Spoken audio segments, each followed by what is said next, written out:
You can lead a horse to water, but you can't make it drink. Teachers, you've had those students who show up, but that's it. They just won't apply themselves. I'm Daniel Brochek, and we're talking motivation in the classroom, any classroom. Have you thought about what motivation is, where it comes from, how it's formed, why it matters? Can a teacher actually teach motivation? How do you get a student to want to do what they have to do? Educational psychologists, Drs. Kelvin Seifert and Rosemary Sutton, answered these questions in 2018. Along with various theories on motivation, they showcased a motivational model called Target, put forth by another educational psychologist, Dr. Carol Ames, in 1990. What is motivation? The authors call it the drive or energy that gives behavior direction and focus. Merriam-Webster calls it something that causes a person to act, such as a need or desire. I call it a force that breaks inertia and generates movement, or gas in the tank. Where does motivation come from? The source of motivation can come from within or from without a person, that is, intrinsic or extrinsic motivation, respectively. Intrinsic motivation yields lasting results. We want to encourage intrinsic motivation. And why does motivation matter?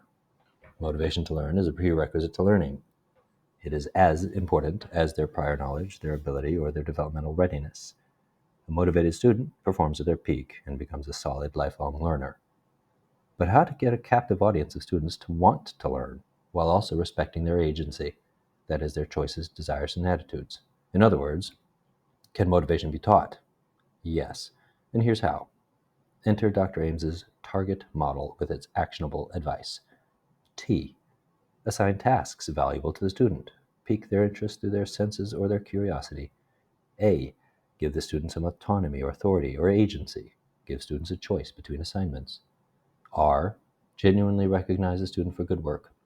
Praise should be authentic, not glib, specific, not overused, and for qualities a student can control, like their effort, rather than what they can't control, like their intelligence. G. Group students in cooperative teams where they can contribute according to their talents. Keep watch, though. Some may rely too much on others. Some may ignore the others and overspecialize their own input. E. Show students their growth through their own evaluations. A record of competence yields confidence. And T.